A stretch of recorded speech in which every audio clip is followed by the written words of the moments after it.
দুর্নীতি এই রাজ্যের সঙ্গে দুর্নীতি শব্দটা যেন একেবারে ওতপ্রোতভাবে জড়িয়ে গেছে।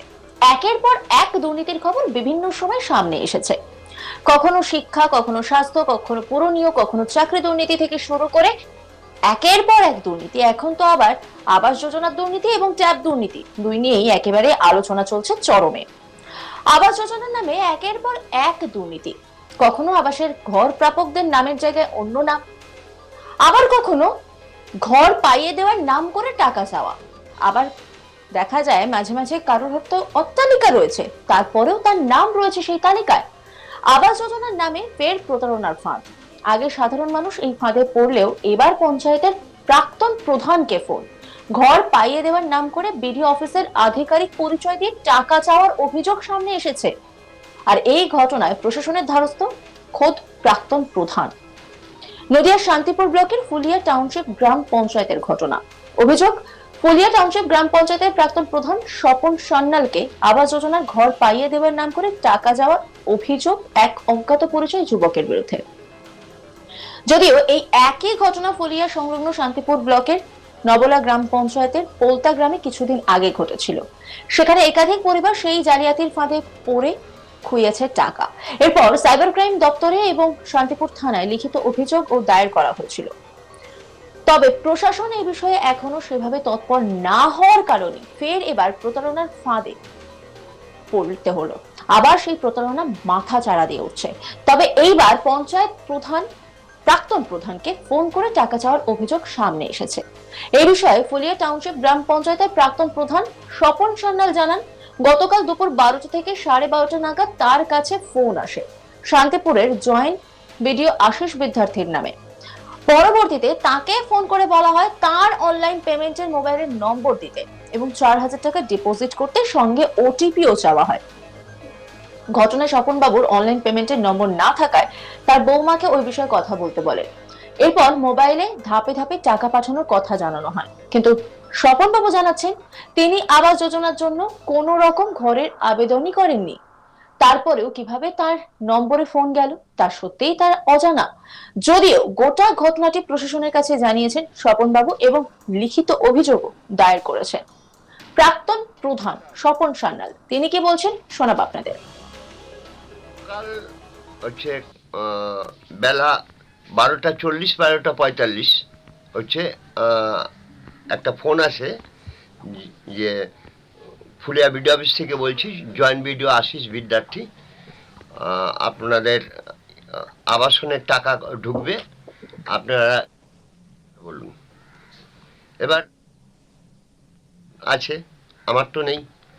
আমার বৌমা বলার পর উনি যে যে অপশান বলছেন সেই অপশানে আমার টাকা ওনার ওখানে ঢুকে যাবে।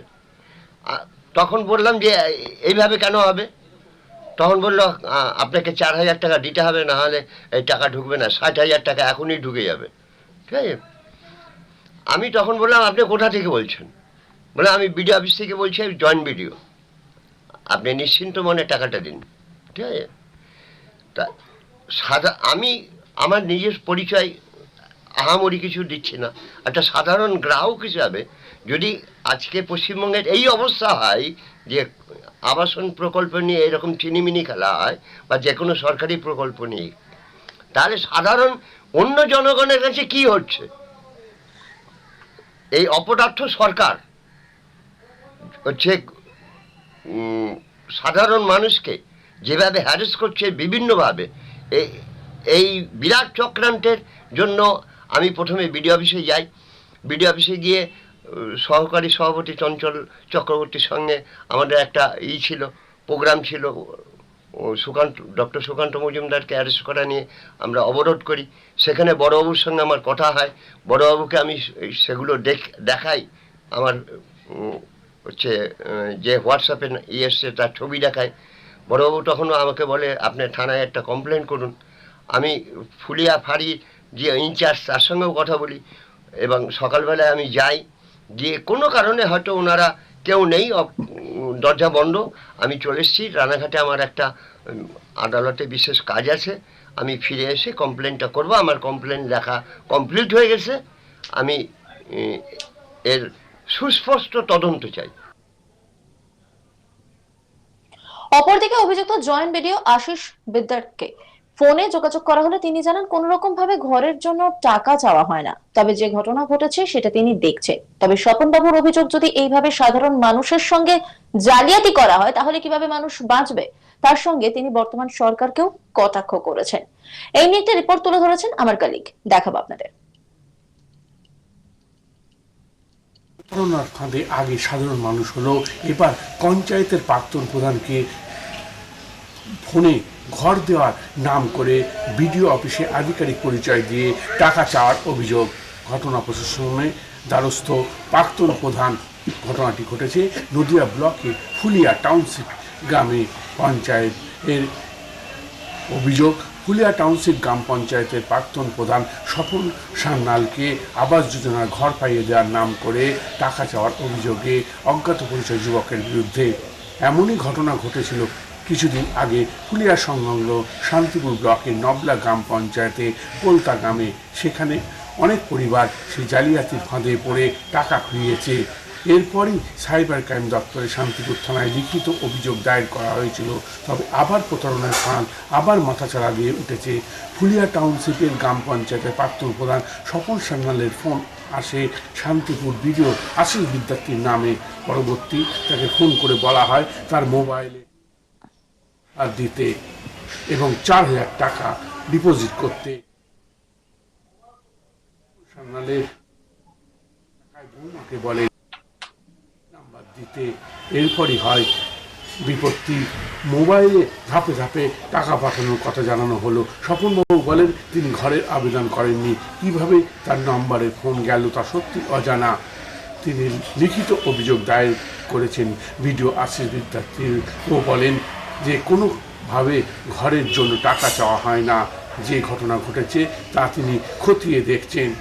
আবার প্রতারণার ফাঁদে পড়লেন। এবার প্রাক্তন প্রধানকে ঘর চাওয়ার নাম করে বিডিও অফিস আধিকারিক পরিচয় দিয়ে টাকা চাওয়া হয়। প্রাক্তন প্রধান স্বপন সান্যালকে আবাস যোজনার ঘর পাইয়ে দেওয়ার নাম করে টাকা চাওয়ার অভিযোগ অজ্ঞাত পরিচয় যুবকের বিরুদ্ধে। এমনই ঘটনা ঘটেছে কিছুদিন আগে ফুলিয়া সংলগ্ন শান্তিপুর ব্লকের নবলা গ্রাম পঞ্চায়েতের পোলতা গ্রামে। সেখানে অনেক পরিবার সেই জালিয়াতির ফাঁদে পড়ে টাকা খুইয়েছে।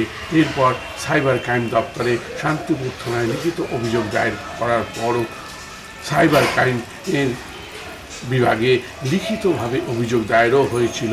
তবে আবার প্রতারণার ফাঁদে মাথাচাড়া দিয়ে উঠেছে। নজর রাখুন আজ তাক বাংলার ইউটিউব স্ট্রিমিং এ।